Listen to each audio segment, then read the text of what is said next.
మన తండ్రి అయిన దేవుని నుండి కుమారుడైన యేసుక్రీస్తు నుండి కృపయు సమాధానములు మీకు కలుగునుగాక. ఆమేన్. దయించి అందరూ కూడా కూర్చోనండి.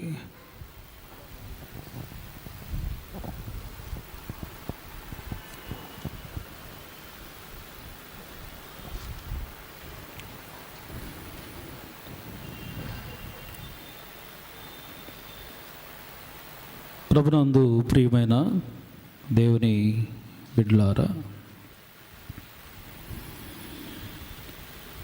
మన ప్రభు అయిన యేసుక్రీస్తు వారి ఘనమైన నామంలో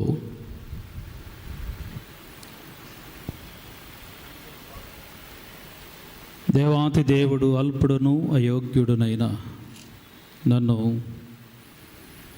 ఈ రోజున మీ మధ్య నిలవబెట్టుకున్న విధానాన్ని బట్టి ముందుగా దేవునికి ప్రత్యేకంగా కోటానుకోటి వందనాలని తెలియజేస్తున్నాను. అలాగనే మన ప్రియులు మరి మన యొక్క నార్త్ ప్యారిష్ లూథరన్ చర్చి యొక్క ప్రధాన గురువులు బిషప్ తండ్రి గారు, రైట్ రెవరెండ్ డాక్టర్ జోహన్ బాబురాయ్ గారికి, మన పిసిసి పెద్దలందరికీ, చేరువచ్చిన స్త్రీల సమాజముగా ఉన్న ప్రతి ఒక్కరికి, యవనస్తులు, సంఘం అంతటికీ కూడా నా హృదయపూర్వకమైన వందనాలు తెలియజేస్తున్నాను. అందరూ బాగున్నారా? చాలా సంతోషం. మరి యొక్క పర్యాయము మీ మధ్య దేవుని సజీవ వాక్యమును పంచుకోవటానికి ఆ దేవాతి దేవుడు నాకు ఇచ్చిన ఈ గొప్ప భాగ్యాన్ని బట్టి దేవదేవునికి నేను మరి ఒకసారి నా నిండు వందనాలు తెలియజేస్తున్నా. ప్రియమైన వారులారా, ఈ రోజున మనము క్వింకా గేషిమ ఆదివారమును జరుపుకుంటూ ఉన్నాం. గడిచిన మనము 2 వారములుగా మనం చూస్తున్నప్పుడు షెప్తుయా గేషిమ ఆదివారమని, అలాగుననే సెక్సా గేషిమ ఆదివారమని, ఈ రోజున క్వింకా గేషిమ ఆదివారం అని ఈ యొక్క శ్రేష్టమైనటువంటి 3 ఆదివారాలు మనము ఆచరిస్తూ వస్తున్నాం. లూథరన్ సంఘ విశ్వాసులుగా మీ అందరికీ కూడా ఈ ఆదివారాల యొక్క ప్రత్యేకత బాగా తెలుసు. షెప్తుయా అనంటే 70 అని, సెక్సా అంటే 60 అని, క్వింకా అంటే 50 దినములు అని. అసలు ఎందుకొరకు మన యొక్క పితరులుగా ఉన్నటువంటి సంఘ పితరులుగా ఉన్నవారు ఈ ఆదివారములు ప్రవేశపెట్టారు? వాస్తవంగా తెలియచెప్పాలనంటే ఈ 70 దినములు ఉన్నది, 60 దినములు ఉన్నది, 50 దినములు ఉన్నది. అంటే ఈ యొక్క గేషిమ ఆదివారాలలో మనము లెంటులోనికి ప్రవేశిస్తూ ముందుగా ఒక చక్కని విషయం ఏమిటి అనంటే, ఎవరైనా సరే ఒక క్రీడ ఆడటానికి వెళుతున్నప్పుడు, లేకుంటే ఏదన్నా మరి ఆటలు ఆడటానికి వెళ్తున్నప్పుడు వార్మప్ చేస్తారు. కాళ్ళు చేతులు అలా కదిలిస్తూ బాడీని సెటరేట్ చేసుకుని ఆ తర్వాత వాళ్ళు ఆటల్లోకి వెళ్తారు. ఈ లెంట్ డేస్లోనికి అడుగు పెట్టబోతున్నటువంటి మనకు ముందుగా వచ్చే ఈ 3 ఆదివారములు మనకేమని తెలియచెప్తా ఉంటుంది అనంటే, నీవు ఇదిగో సిలువ శ్రమల కొరకు సిద్ధపడి ఆ దినముల కొరకు సిద్ధపడుతూ ఉండు అని తెలియచెప్పుట కొరకు ఈ గేషిమ ఆదివారములు అనేటువంటి వాటిని సంఘములో ప్రవేశపెట్టారు. అయితే ఒక్కొక్క ఆదివారమునకు ఒక ప్రత్యేకత ఉంది. షప్తియా గేషిమ ఆదివారము మనకు తెలియచెప్పేటువంటి ప్రత్యేకత ఏమిటి? అది మనకు బాగా రిమైండ్ చేసేటువంటి విషయం ఏమిటనంటే, మన యొక్క పాపపు స్థితిని అది జ్ఞాపకం చేస్తూ ఉంటుంది. పాపులుగా ఉన్నటువంటి మన జీవితంలో మనము ఎన్ని అతిక్రమ క్రియలు అనేటువంటి వాటిని చేశామో, ఎన్ని దుష్ట సంగత్యాలు అనేటువంటి వాటిని మనము చేశామో, ఎంత నీచమైనటువంటి కార్యములు అనేటువంటి వాటిని మనము చేశామో, వీటన్నిటిని నువ్వు రిమైండ్ చేసుకో. నీ పాపములను జ్ఞప్తి తెచ్చుకో, నీ అతిక్రమాలను జ్ఞాపకమునకు తెచ్చుకో, నీ దోషములను జ్ఞాపకమునకు తెచ్చుకొని నీవు పశ్చాత్తాపపడు అని ఈ యొక్క షప్తియా గేషిమ ఆదివారం అనేది మనకు బాగా రిమైండ్ చేస్తూ ఉంటుంది. అప్పటి నుంచి నువ్వు రెడీ అవుతూ ఉండాలి. అలాగనే సెక్సా గేషిమ ఆదివారాన్ని చూస్తున్నప్పుడు మనకు తెలియచెప్పేటువంటిది వాక్యమే మన జీవితాలకు చాలా ప్రాముఖ్యమైనది. నీ బ్రతుకు వాక్యానుసారముగా ఉండాలి. నీ జీవితము వాక్యానుసారమైనటువంటి జీవితాన్ని జీవించేటువంటిదిగా ఉండాలి. వాక్యముతో నీ బ్రతుకును కట్టుకో, వాక్యముతో నీ జీవితాన్ని సరిచేసుకో.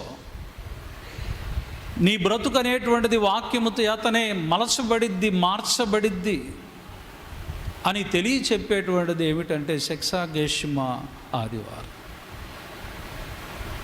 ఈరోజు మనం జరుపుకుంటున్న ఈ ఆదివారమునకు ఉన్నటువంటి ఒక ప్రత్యేకత ఏమిటి అని అంటే, దీనిని క్వింకా గేషిమ అంటారు. ఇది మనకేమి తెలియచెప్తూ ఉంటుంది అని అంటే, సిలువ మార్గమును తెలియచెప్తూ ఉంటుంది. సిలువ అనగానే మనకు గుర్తొచ్చేటువంటిది ఏమిటి? శ్రమలే మనకు గుర్తొస్తాయి.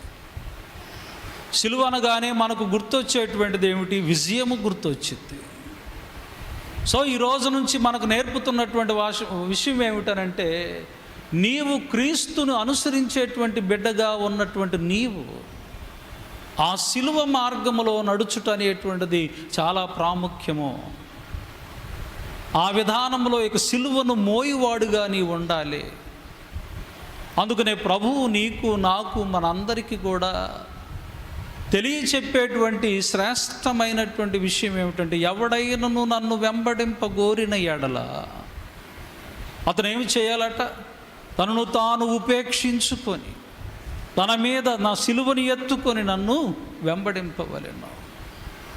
ఈ రోజున మనం జ్ఞాపకం చేసుకోవాల్సినటువంటి విషయం ఏంటంటే, ఉపేక్ష అనగానే మనం జ్ఞాపకం చేసుకోవాల్సినటువంటి విషయం ఏంటంటే, నేను నథింగ్ ప్రభువా, నాదంటూ ఏమి లేదు, నా జీవితం అంటూ ఏమీ లేదు, నా బ్రతుకంటూ ఏమీ లేదు.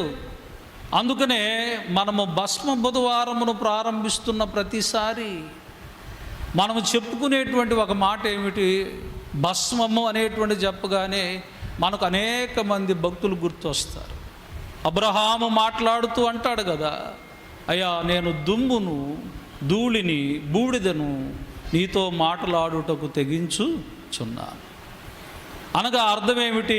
ప్రభువా, నేను దుమ్ము లాంటి వాడను, ధూళి లాంటి వాడను, ఐఎమ్ నథింగ్ లార్డ్. నీ యొక్క దృష్టి యందు నాదంటూ ఏమీ లేదు ప్రభువా. ఈరోజు ఆదివారము మనల్ని ఏం చేస్తుంది అని అంటే, ఆ సిలువ కొరకు మనలను సిద్ధపరుస్తూ శ్రమకరమైనటువంటి బ్రతుకులలో మనం అడుగు పెట్టబోతూ ఉన్నప్పుడు దేవుడు మనకు ఇవ్వబోయే గొప్ప ఆదరణ ఈరోజు 3 పాఠాల ద్వారా దేవుడు మనకి అనుగ్రహింప చేస్తున్నాడు. ఈరోజు ఇవ్వబడినటువంటి ఈ పాఠములన్నిటినీ కలిపి నేను ఎంచుకున్నటువంటి ఒక థీమ్ ఏమిటి అనంటే, మన దేవుడు మన శ్రమలలో మనకు బలమును అనుగ్రహించువాడు. Our God is the one who gives us strength in our sufferings. మన యొక్క శ్రమలలో, మన బాధలలో దేవుడు ఎల్లప్పుడూ కూడా మనలను బలపరిచేటువంటి వాడు. ఆయన మనకు బలమును అనుగ్రహించేటువంటి గొప్ప దేవుడు. ఈ రోజున మనం జ్ఞాపకం చేసుకోవలసిన ప్రాముఖ్యమైనటువంటి విషయం ఏమిటి అనంటే, యెషయా భక్తుడు మాట్లాడుతూ తెలియచెప్తున్నటువంటి ఒక శ్రేష్టమైన విషయం. 35వ అధ్యాయము 3వ వచనము నుండి 7వ వచనం వరకు చదువుతున్నప్పుడు, ఇది బైబిల్లో మరి అత్యంత ఆశాజనకమైనటువంటి అలాగనే శక్తివంతమైనటువంటి భాగాలలో ఒక శ్రేష్టమైన వాక్య భాగం. ఎందుకు ఈ వాక్య భాగం అంత ఆశాజనకమైనటువంటిది? ఎందుకు అసలు ప్రవక్త క్రీస్తుకు పూర్వము 700 సంవత్సరాలకు ముందుగా ఈ వాక్యం అనేటువంటిది చెప్పవలసి వచ్చింది? కారణం ఏమిటి? యోధా జనాంగం అనేటువంటి వారు దేవుడు ఎన్నుకున్నటువంటి గొప్ప జనాంగము వారు. అలాంటి ఆ జనాంగములో వాళ్ళందరూ కూడా దేవునికి వ్యతిరేకులుగా బ్రతుకుతూ, దేవునికి అయిష్టమైనటువంటి జీవన విధానాన్ని జీవిస్తూ, దేవుడు మెచ్చేటువంటి జీవితాన్ని వారు జీవించలేకపోతూ ఉన్నారు. ఆ సమయంలో వారికి అనేక మంది రాజుల దగ్గర నుండి గొప్ప గొప్ప హింసలు అనేటువంటివి వచ్చాయి. అయితే ఈ 35వ అధ్యాయంలో మనం చూస్తున్నప్పుడు ఈ 3 నుంచి 7 వచనాల వరకు ధ్యానం చేస్తూ ఉండగా, ఈ భాగము అచ్చముగా ఏ సమయంలో చెప్పబడింది అని అంటే, ఈ యొక్క యోధా జనాంగం మీదకి అశ్షూరీయులుగా ఉన్నటువంటి అశ్షూరు సైన్యం అనేటువంటిది వీరి మీదకి దండెత్తుకుంటూ వస్తూ ఉంది. అశ్షూరీయులు అనేటువంటి వారు సామాన్యులు కాదు. వారు చిన్న బిడ్డల్ని అని కానీ, గర్భవతులని కానీ, వృద్ధులని కానీ ఏ మాత్రమును కూడా వారి మీద దయ చూపించేటువంటి మనస్తత్వం కలిగినటువంటి వారు కానే కాదు. వీరు దొరికిన వారందరినీ కూడా కోత కోసేవారు, ఇళ్ళన్నీ తగలబెట్టేటువంటి వారు, క్రూరమైనటువంటి చిత్రహింసలకు గురి చేసేటువంటి వారుగా వీరి యొక్క జీవన విధానం అంతా కూడా అంత క్రూరాతి క్రూరమైనటువంటి మనుష్యులుగా ఈ అశ్షూరీయులుగా ఉన్నటువంటి వారు ఉన్నారు. ఇంత భయంకరమైనటువంటి పరిస్థితి అనేటువంటిది వారి మీదకి రాబోతూ ఉన్నప్పుడు, వారు దానిని చూడబోతూ ఉన్నటువంటి సమయంలో ఆ వేదనంతా కూడా వీళ్ళ కళ్ళ ముందు కనపడుతూ ఉండగా వీళ్ళు ఎలాగైపోయారయ్యా, ఏ రీతిగా మారిపోయారు అని అంటే, ఇక్కడ చెబుతున్నటువంటి మాట ఏంటంటే, దేవుడు అంటున్నటువంటి మాట, సడలిన చేతులు కలిగిన వారుగా, తొట్టిల్లిన మోకాళ్ళు కలిగినటువంటి వారుగా, తత్తరిల్లు హృదయములతో ఉన్నటువంటి వారుగా వీరందరూ ఉండిపోయారట. చేతులు బలం పోయింది. భయం ఏం చేస్తూ ఉంటుంది? మనలని నిశ్చేష్టులుగా చేస్తూ ఉంటుంది భయం ఎప్పుడైతే మనకు ఆవరిస్తూ ఉంటుందో, మనము ఒక అడుగు ముందుకు అన్నటువంటిది కూడా వెయ్యలేనటువంటి వారముగా ఉంటాం. ఎంతో కృంగిపోతాము, నలిగిపోతూ ఉంటాము. దిగులుతో, వేదనతో నలిగిపోయేటువంటి పరిస్థితులు గుండా మన జీవితాలు అనేటువంటి ఉంటాయి. వీళ్ళు ఎలాగైపోయారు అని అంటే, సడలిపోయినటువంటి చేతులు కలిగిన వారుగా ఉన్నారు. తొట్టిల్లినటువంటి మరి పాదములు కలిగినటువంటి వారుగా ఉన్నారు. మోకాళ్ళు కలిగిన వారుగా ఉన్నారు. హృదయంలో చూస్తే ఎక్కడ లేనటువంటి భయము అనేటువంటిది విస్తరించిపోయి ఆవహించి ఉన్నది. ఆ పరిస్థితుల్లో వాళ్ళందరి యొక్క ఘోష ఎలా ఉందంటే, మా దేవుడికి మమ్మల్ని పట్టించుకోడా, మా దేవుడు మమ్మల్ని ఆదరించడా, మా దేవుడు మా మీద దయ చూపడా, ఇక మా జీవితం ఇక ఇంతేనా, మాకు సహాయము చేసేటువంటి వారు ఎవరునూ లేరా, మాకన్నిటికీ ఇక ఇంతేనా, మా ప్రభువు మమ్మల్ని పట్టించుకోడా, మా బలహీనతలు అనేటువంటివి మా దేవుడు ఆలకించడా. ఈ విధమైన పరిస్థితుల్లో మీలో ఎంతమంది వెళుతూ ఉన్నారు? చాలా సందర్భాలలో నీ గుండె కరిగిపోతూ ఉంటుంది, ఈ బాధలు తట్టుకోలేక, ఈ వేదనలు భరించలేక. తత్తరిల్లిపోయినటువంటి హృదయములు, ఎవరికి చెప్పుకోవాలి? దేవా, నేను చేసిన ప్రార్థనంతా ఎటుపోయిందయ్యా, నేను కార్చిన కన్నీరంతా ఎటుపోయింది. ఎందుకు? నా కుటుంబంలో, నా జీవితంలో, నా బ్రతుకులో ఇన్ని భయంకరమైనటువంటి, శోధనకరమైనటువంటి, వేదనకరమైన పరిస్థితులు అనేటువంటి వాటిని నీవు ప్రవేశపెట్టావు తండ్రి అని ఏడుస్తూ, కృంగిపోతూ, నలిగిపోతూ ఆ జరగబోయే భయాన్ని చూసినటువంటి యోధా జనాంగముతో దేవుడు తెలియచెప్తున్న మాట ఏమిటో తెలుసునా? ఇదిగో నేను మిమ్మల్ని బలపరిచే దేవుడను. ఏమంటున్నాడు అక్కడ చూడండి. ఆ బలపరచుడి ఏమంటున్నాడు అంటే, ప్రభు అంటున్న మాట, తొట్టిల్లు మోకాళ్ళను దృఢపరచుడి, తత్తరిల్లు హృదయముతో ఇట్లనుడి, భయపడక ధైర్యముగా ఉండండి. దేని కొరకు భయపడక ధైర్యంగా ఉండమంటున్నాడు దేవుడు? ప్రతి దండనను చేయుటకై మీ దేవుడు వచ్చుచున్నాడు. ప్రతి దండనను దేవుడు చేయదగిన ప్రతీకారమును ఆయన చేయును. ఆయన వచ్చి తానే మిమ్మును రక్షించును. నువ్వెందుకు కృంగిపోతున్నావు? నువ్వెందుకు దిగులు పడుతున్నావు? ఇదిగో ఈ లోకములో నువ్వు తత్తరిల్లిపోయేటువంటి అనేక శోధనలు నీకు వచ్చినప్పుడు, నిశ్చేష్టుడవై కూర్చున్నప్పుడు, బలహీనుడివై నువ్వు కూర్చున్నప్పుడు, నీ కాళ్ళు కదలలేని స్థితిలో ఉన్నప్పుడు, నీ చేతులు ఏమాత్రము పని చేయలేనటువంటి స్థితిలో నీ జీవిత విధానం అనేటువంటిది నీకు ఏర్పడినప్పుడు నువ్వు జ్ఞాపకం చేసుకో, నేను నిన్ను బలపరచువాడను, నేను నిన్ను బలపరిచే దేవుడను. కనుక నువ్వెందుకు కృంగిపోతున్నావు? ఎలాంటి బలమట ఇది? ఏ విధమైనటువంటి బలాన్ని ఇస్తున్నాడు అంటే, దేవుడు ఇక్కడ అంటున్నటువంటి మాట ఏమిటంటే, గుడ్డివారు కన్నులు తెరవబడును, చెవిటివారి చెవులు విప్పబడును, కుంటివారు దుప్పివలే గంతులు వేయుదురు, మోగవారు నాలుక పాడును, అరణ్యములో నీళ్లు ఉబ్బుకును, ఎండమావులు మడుగులగును అంటున్నాడు. ఏంటి ఎండమావులు మడుగులు అవ్వటం అంటే? కుదిరిద్దా? అరణ్యం అని అంటే ఎక్కడ చూసినా, ఎన్ని కిలోమీటర్ల దూరంలోనికి వెళ్ళినా సరే మనకు ఏమి కనపడదు? నీరు అనేటువంటిది కనపడదు. నువ్వు అనుకుంటున్నావేమో, నా జీవితం ఎండమావులైపోయింది, ఇదిగో నా జీవితం ఎడారిలాగా మారిపోయింది, ఆదరించే దిక్కు లేదు మాకు, దయ చూపించే దిక్కు లేదు మాకు, కరుణించేటువంటి దిక్కు లేదు మాకు, మా జీవితంలో చూద్దామన్నా సరే ఇక విజయమే లేకుండా పోయింది అని అనుకుంటున్న ప్రతి ఒక్కరికి దేవుడు చెప్తున్న మాట ఏమిటంటే, ఎండమావులు మడుగులవుతాయి, ఎండిన భూమిలో నీటి బుగ్గలు పడతాయి.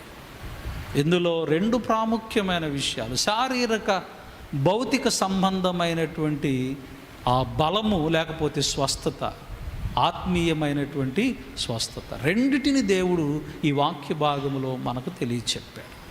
కాబట్టి ప్రియమైన వారులారా, ఈ రోజున నీవు జ్ఞాపకం చేసుకోవలసిన ప్రాముఖ్యమైన విషయం, నాకు శ్రమలు సంభవిస్తున్నప్పుడు, నాకు వేదనలు కడుగుతున్నప్పుడు, నాకు ఎవరు దిక్కని మాత్రం నిరీక్షణ కోల్పోయేవారుగా మీరు ఉండవద్దు. నీ దేవునికి నీ కన్నీరు తెలుసును.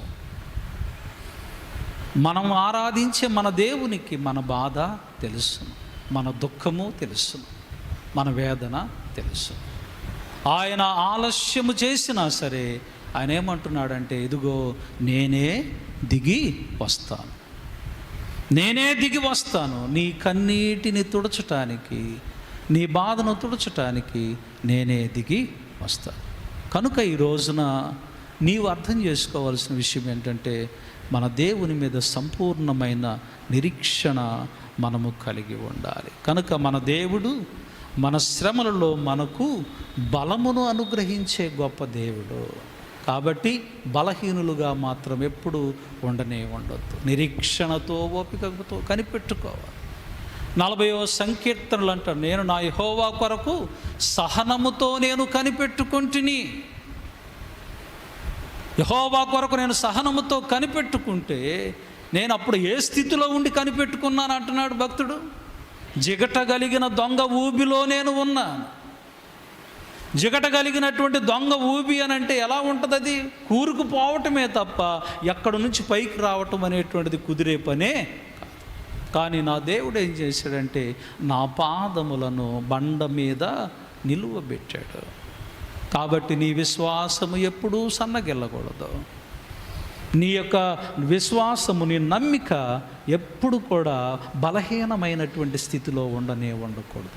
నమ్మికతో కనిపెట్టుకుంటూ ఉండు. దేవుడు గొప్ప కార్యములను మన జీవితంలో చేస్తాడు.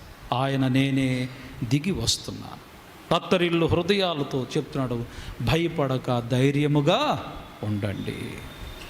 రెండవ ప్రాముఖ్యమైనటువంటి విషయాన్ని మనం ఈ రోజున ధ్యానం చేసుకోవద్దాం. పేతురు రాసినటువంటి మొదటి పత్రిక 3వ అధ్యాయములోనికి మనం అందరం కూడా వెళ్దాం. పేతురు రాసినటువంటి మొదటి పత్రిక 3వ అధ్యాయము మరి 18వ వచనం నుండి కొన్ని వచనాలను ధ్యానం చేసుకుందాం. ఈ వాక్య భాగంలో రెండవ ప్రాముఖ్యమైన పాయింట్ ఏమిటి అని అంటే, శ్రమల ద్వారానే మనకు రక్షణ.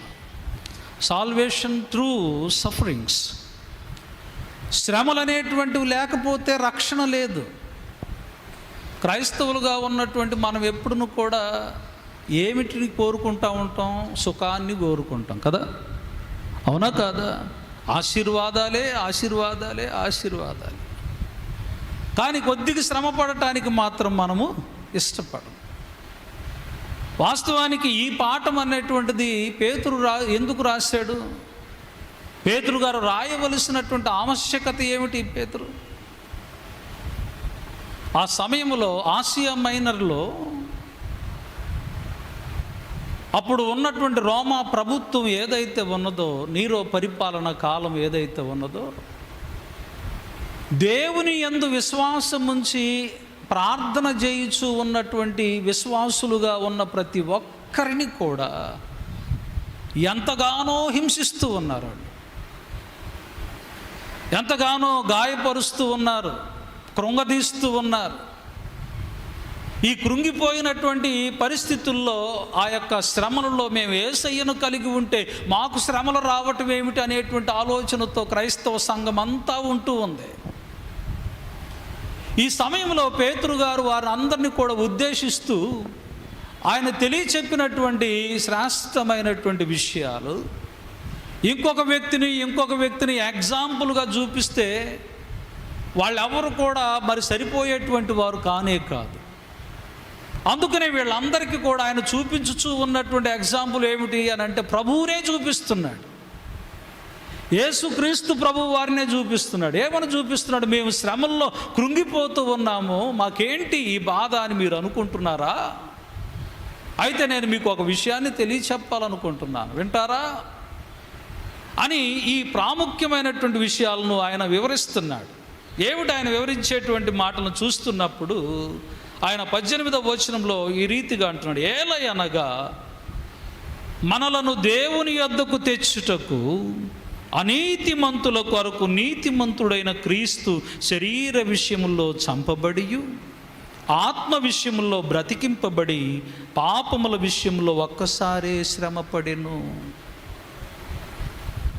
ఆయన జ్ఞాపకం చేసుకోవాలి, ఇదిగో ఆయన నీతిమంతుడైనటువంటి దేవుడు. మనమందరము కూడా ఎట్టివారము అనంటే అనీతిమంతులైనటువంటి వారం. అనీతిమంతులుగా ఉన్నటువంటి మన కొరకు నీతిమంతుడైనటువంటి దేవుడు ఎంతగానో శ్రమపడ్డాడు, ఎంతగానో శ్రమలను అనుభవించాడు, కష్టాలను భరించాడు, సిలువను సహించాడు. ఇప్పుడు సహించిన తర్వాత ఆయన తెలియచెప్పే మాటలను మనం జ్ఞాపకం చేస్తే 22వ వచనాన్ని చూద్దాం. తర్వాత మధ్యలో ఉన్న విషయాన్ని నేను మీకు వివరిస్తాను. ఆయన పరలోకమునకు వెళ్ళి దూతల మీదను అధికారుల మీదను శక్తుల మీదను అధికారము పొందిన వాడై దేవుని కుడి పార్శ్వమున ఉన్నాడు అని అంటాడు. ఎక్కడ ఉన్నాడంట? ప్రభు దేవుని కుడి పార్శ్వమున కూర్చొని ఉన్నాడట.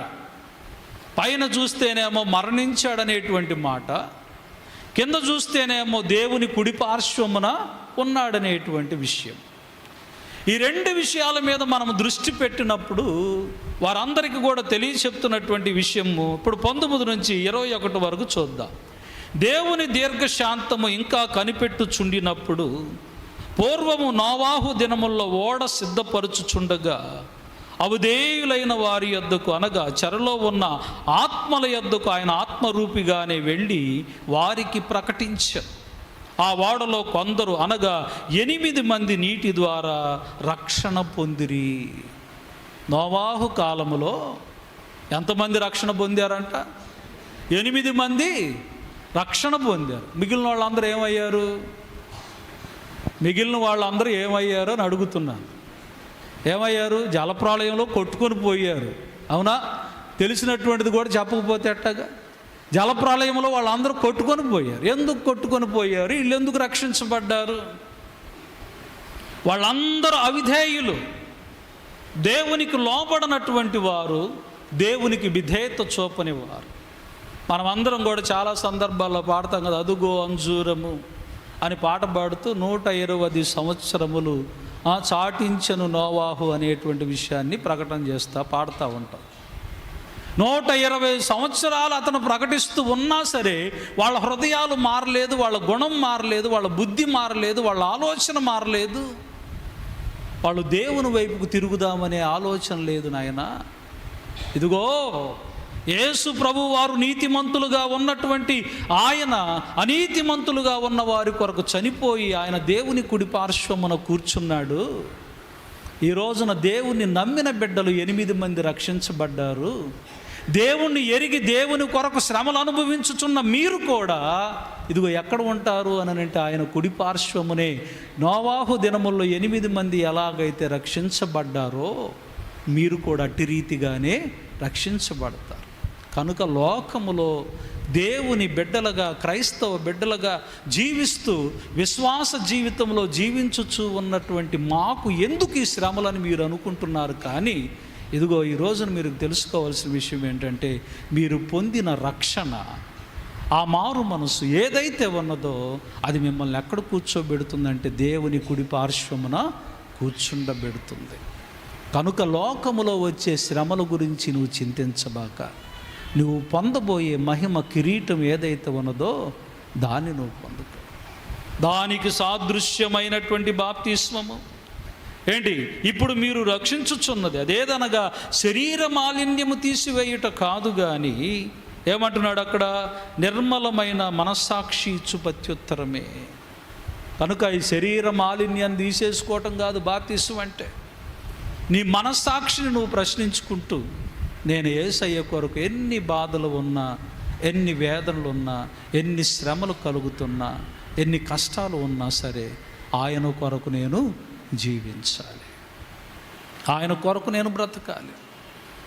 అజలో ఒక శ్రేష్టమైన వాక్యాన్ని చెప్పి ఈ వాక్య భాగాన్ని నేను ముగిస్తాను. ప్రియులారా, అక్కడ ఏమిటంట ప్రభు వారి గురించి మాట్లాడుతూ అనగా చెరలో ఉన్న 20వ వచనంలో అనగా చెరలో ఉన్న ఆత్మల యొద్దకు ఆయన ఆత్మరూపిగానే వెళ్ళి వారికి ప్రకటించెను. ఆ వాడలో కొందరు అనగా 8 మంది నీటి ద్వారా రక్షణ పొందారు. ఎక్కడికి వెళ్ళాడు ప్రభువారు? గుడ్ ఫ్రైడే రోజున ఆయన చనిపోయిన తరువాత, ఆయన శనివారము మనకు ఆదివారమున యేసు లేచెను ఆదివారమున అని పాడుకుంటాం కదా. ఈ మధ్యలో ఏం జరిగింది? ఆయన ఇదిగో ఈ చెరలో ఉన్న వారి వద్దకు ఆత్మరూపిగానే వెళ్ళి వారికి ప్రకటించాడట. ఎవరు ఈ చెరలో ఉన్నవారు? ఎవరైతే దేవుని ఎడల విధేయత చూపకుండా ఉన్నారో వాళ్ళందరూ, దేవునికి లోబడకుండా బ్రతుకుతూ ఉన్నారో వాళ్ళందరూ, వాళ్ళ దగ్గరికి వెళ్ళి ఏమి చేశాడు? సువార్త ప్రకటించాడా? సువార్త కాదు అక్కడ ప్రకటించింది. ఇదిగో పాపము పైన నేను పొందిన విజయము అని చెప్పటానికి వెళ్ళాడు. మీరు ఆ రోజున నన్ను గుర్తెరిగినట్లయితే, ఆ రోజున మీరు నన్ను తెలుసుకున్నట్లయితే ఈ చెర మీకుండేటువంటిది కాదు. ఈరోజు చాలామంది ఏం చేస్తున్నారంటే నేను బాప్తిసం పొందుకున్నాను అనుకుంటున్నారే కానీ మంచి మనస్సాక్షితో బ్రతకటం లేదు, దేవుని కొరకు జీవించటం లేదు. దేవుని బిడ్డలుగా వారు ఏమాత్రమును కూడా వారి జీవితాలను సమర్పణగా ఉంచటం లేదు. ప్రియమైన వారులారా, ఓ పేతురు ఆ సంఘానికి తెలియచెప్తూ, ఆదిమ సంఘానికి ఆయన తెలియచెప్తూ, మీరు పడుతున్న శ్రమలను మీరు చూడొద్దు నాయన. దేవుడు ఎలాగైతే దేవుని కుడి పార్శ్వమున కూర్చున్నారో మీరు కూడా అలాగనే కూర్చుంటారో ఆ కిరీటము మీది. కనుక లోకములో మీరు అనుభవించే శ్రమల గురించి మీరు చింతపడొద్దు, దిగులు పడొద్దు, విచారము పొందవద్దు. దేవుడి దగ్గర నువ్వు అందుకోబోయే బహుమానము అతి శ్రేష్టమైనది. ఏడ బహుమానాలు కాదు, ఏడ గొప్పతనాలు కానే కాదు. చివరిగా మనము సువార్త పాఠ్య భాగంలోనికి మనం వెళదాం. మరి పరిశుద్ధుడైన యోహాను రాసిన సువార్త 12వ అధ్యాయము 23వ వచనము యొద్ద నుండి కొన్ని శ్రేష్టమైన విషయాలు నేను తెలియచెప్పి సాధ్యమైన త్వరగా నేను వాక్యాన్ని ముగించడానికి చూస్తాను. 23వ వచనము ఇలాగంటుంది, అందుకు యేసు వారితో ఇట్లా, నేను మనుష్య కుమారుడు మహిమ పొందవలసిన గడియ వచ్చి ఉన్నది. గోధుమ గింజ భూమిలో పడి చావకుండిన ఎడల అది ఒంటిగానే ఉండును, అది చచ్చిన ఎడల విస్తారముగా ఫలించును.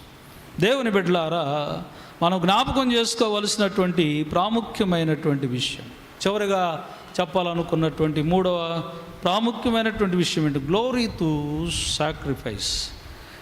మన యొక్క అర్పణల ద్వారా, సమర్పణల ద్వారా మనకెప్పుడు దేవుడు ఇచ్చేటువంటిది ఏంటంటే గొప్ప మహిమను మనకిస్తాడు. క్రీస్తు కొరకు బ్రతకటం అనేటువంటిది ఒక గొప్ప ఆశీర్వాదం. కానీ ఈ లోకంలో ఉన్నటువంటి చాలామంది ఏమిటనంటే క్రీస్తు కొరకు బ్రతికేవారుగా లేరు. ప్రభువారు అంటున్నటువంటి మాట ఏమిటి? ఇదిగో నాకు గడియ వచ్చింది. ఆ గడియ వచ్చినప్పుడు ఆయన తెలియచెప్తున్న మాట ఏమిటి? గోధుమ గింజ భూమిలో పడి చావాలి. ఆయన ఎలా పోల్చుకున్నాడంటే గోధుమ గింజతో పోల్చుకున్నాడు. అది భూమిలో పడి చస్తేనే అది బహుగా ఫలించిద్ది. అది చావకపోతే మాత్రము ఫలభరితమైనటువంటి పంట అనేటువంటిది రాదు. అయినా ఇదంతా నేను ఎందుకు చేస్తున్నాను అని అంటే నా తండ్రి మహిమ పొందుకోవటం కొరకే నేను దీన్ని చేస్తున్నాను. అంటే తాను చనిపోవటానికి యేసు ప్రభువు వారు ఎంతో ఇష్టపూర్వకముగా ఆయన వచ్చాడు. దేవుని యొక్క మహిమను తీసుకురావాలి అని తనకు రాబోతున్న శిలువ శ్రమలు ఎలాంటివో ప్రభువుకు బాగా తెలుసు. ఎంత కష్టం రాబోతుందనేటువంటిది ప్రభువుకు బాగా తెలుసు.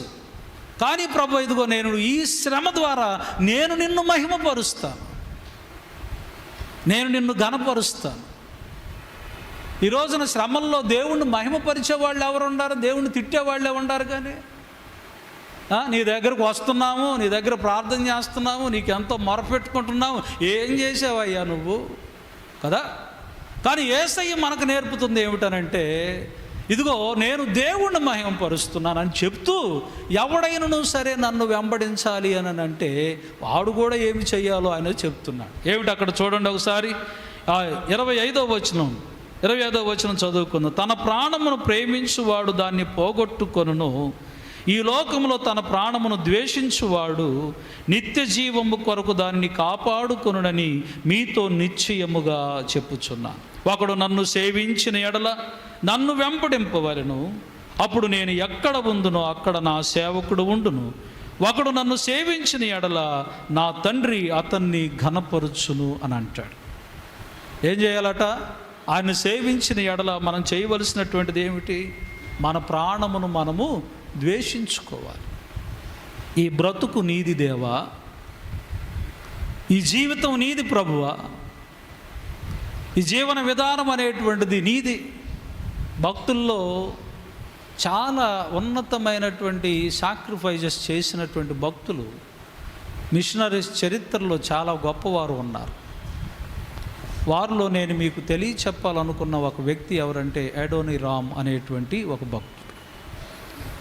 అడోనీరామ్ జడ్సన్ అనేటువంటి ఒక ఆయన అమెరికా దేశము నుండి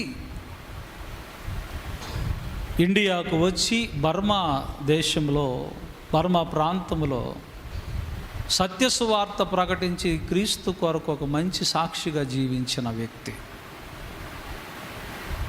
యవన కాలంలో దేవుని యొక్క సేవకుడుగా తన జీవితం సమర్పణ చేసుకున్నాక వాళ్ళ దేశంలో ఆయన ఒక మంచి సేవకుడుగా స్థిరపరచబడాలి అని ఏర్పాటు అనేటువంటిది చేశారు.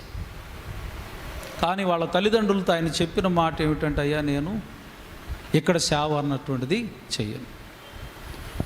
ఎక్కడైతే సువార్త అనేటువంటిది అందటం లేదో ఆ ప్రాంతాలలోనికి నేను వెళ్ళి సువార్త ప్రకటించాలనుకుంటున్నాను. అప్పుడు ఆయనది ఎంచుకున్నటువంటి ప్రాంతం ఏమిటి అని అంటే, కలకత్తా వచ్చుచూ ఉన్నటువంటి షిప్ ఎక్కి మొట్టమొదటగా విలియం కేరీ గారిని కలవటానికి ప్రయాణమయ్యాడు.